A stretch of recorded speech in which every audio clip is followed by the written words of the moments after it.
Hello, good afternoon, everyone. How are you? It's afternoon here in Thailand. For those of you that are not in Asia, like Africa and Europe, I'm sure it's morning. So, good morning to you out there, and good afternoon to all of you, wherever you are in the world.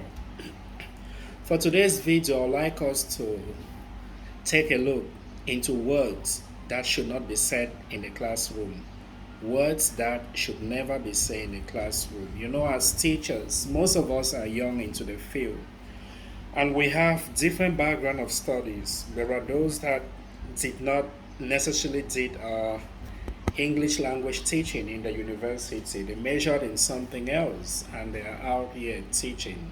The bottom line is, as long as you are educated, as long as you have the qualification, you can do whatever you want to. People learn in the field. But then no one is perfect. We all make mistakes in what we do. That is why we have certain taboos in ESL teaching. ESL is teaching English as a second language. Taboo words, words that should never be said in the classroom. There are lots and lots of these words, but I've narrowed down my selection to eight based on my background as an African, and you who is watching, probably you are an African as well. I want to believe you can relate with me as far as these words are concerned. So, what is most important is for you to always try as much as possible to keep yourself in check. Try as much as possible to keep yourself in check. Never show signs of frustration or anger when you're dealing with difficult students. I wouldn't want to use the word stubborn. That might come across as harsh. I would say difficult students, yeah. Never, never, never show sign of frustration or anger.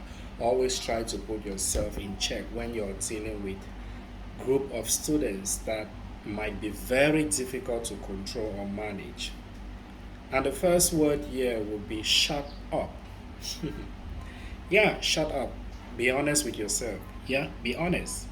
I guess in the course of teaching, probably you've been tempted to use the word shut up, right?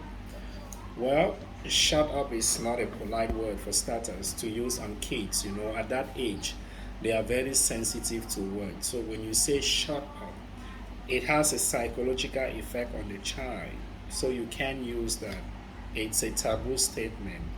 Rather, try to look for other alternative, other ways to have the child listen to you. You could be like, please, can you listen when I'm talking?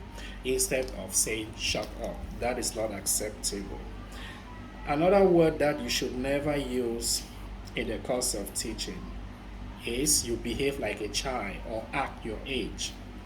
You behave like a child or act your age. No, this is not an appropriate word. When you tell a child that you behave like a child or act your age, you indirectly take away the confidence of that child because alluding to the fact that he or she is behaving more like a child doesn't help in building the student's confidence. So please don't use this word.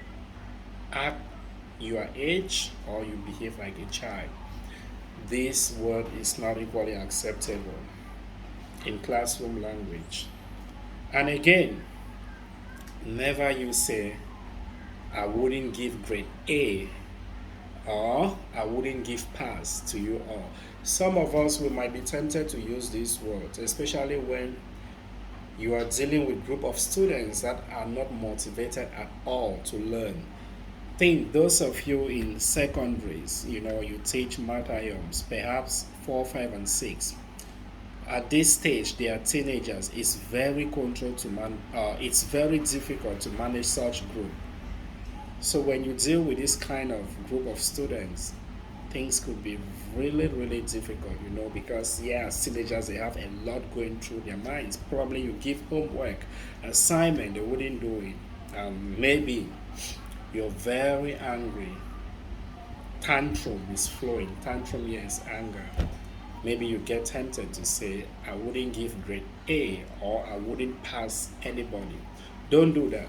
It discourages the student. Think of those that are actually smart, those that are willing to commit themselves to learn. If you use this word, I'll never give grade A, or I wouldn't give pass. It doesn't help those smart ones, right? Neither does it help the weaker ones, because in their mind they may be like, what have I got to gain if I work hard? Nothing. So why should I work hard, or why should I be motivated? So you want to think very carefully before doing these things. And the next word you shouldn't use is I am busy to talk to you. Most often we find ourselves being followed upon by students that have complaints or worries. If this happens, let's say you're very busy doing something, instead of just closing the student by saying I'm busy, make the student to understand that he or she is very important and you would like to listen to whatever he or she has got to say. A polite way of doing this is to say, like, although I'm very busy, I would like to listen to what you want to say. Can we talk about this next time? Or if you think it's very important, can we discuss it now? Very quick, please. Yeah, if you say something like that, you make the student to understand that you have his or her concern in heart and you're willing to listen despite your word. It helps a lot. It makes the student feel comfortable instead of you just saying I'm busy, please see me later. No, it doesn't help. So I am busy should never be said to a student, please. Next, what's wrong with you? Yeah.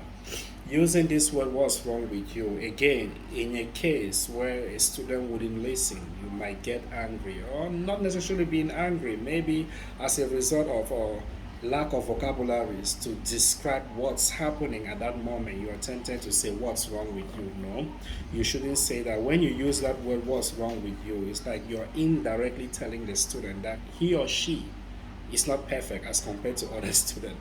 It's like you're saying he or she is crazy. No, you shouldn't say that. Rather, a polite way of doing this should be like, I see you have a problem. Can we work together to find a solution to this problem? Say that. I see you have a problem. Paul, can we work together to find a solution to this problem? Or I see you have a problem. Nat, can we work together to find a solution of this problem? When you do that, it helps a lot. The problem here could be the bad behavior or the fact that the student is very loud and disruptive. But never you say, what's wrong with you? It's an indirect way of saying the student is mad, please.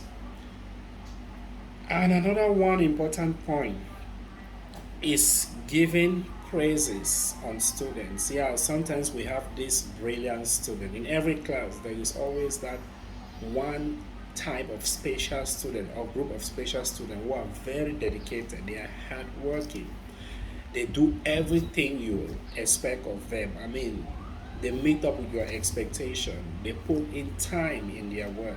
This group of students are very good, and by the end of the day, they usually pass with good grades. So, because you are impressed, you might be tempted to use this word. I like the way maybe Rosie works. I like the way Rosie study hard. If you use this expression to the rest of the class, it doesn't help, because there it's like you're trying to manipulate, an indirect way of like forcing the students to do your biddings, to do what you want. So instead of saying I like the way Rosie works, tell the whole class I expect you guys to work like this. Although in your mind Rosie is special because she is intelligent, because she commits time in her work, but never you specify, because it's like you're forcing students in your classroom to behave like Rosie. In actual terms, this can be seen as manipulation. Please don't do that. And again, you should never compare students. Sometimes we are tempted to compare the previous batch to the present batch. Say you're teaching Mathayom 3 and your previous batch is in Mathayom 4. The present batch which you have in Mathayom 3 are not doing well. So you often find yourself comparing that. Oh, this group of students I had last year, they were doing this, that, as compared to you guys who are not doing this. Please, if you do that, it isn't helpful. So never you compare students, brothers or sisters, because it doesn't relates well to the student's level of comfort. It doesn't help to build the student's confidence. So never you compare students, please. And the last word is to ask a student, what did you say? I'll give a perfect example. Perhaps you have a brief meeting with a student in the classroom that is not well behaved, and you talk to this student to actually find out what could be the problem of his or her uncooperative behavior. And after discussing with the student, this is very common with teenagers. The student in question is not happy, and maybe when you are going, the student is grumbling, and in the course of grumbling, he or she says something that is not very polite, and maybe you didn't get that clearly, and you turn around to say, what did you say? No. When you do that, you're like downplaying on your authority as a teacher. It's like you're downgrading yourself to the level of that student to like get involved into whatever he or she is saying or thinking. You've discussed with these students, you've put across your messages, you've put across your expectations. So whatever he or she is thinking or saying, ignore it and walk away. Never turn around to say, what did you say?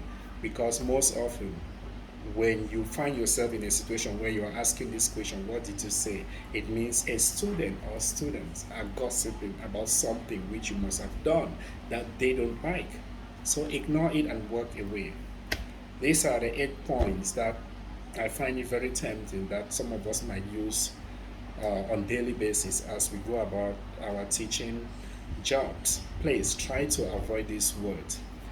Soon enough, the next school year will start. So why not try to wipe off these words from your vocabularies as we start the next school year? I hope this helps. See you. Ciao.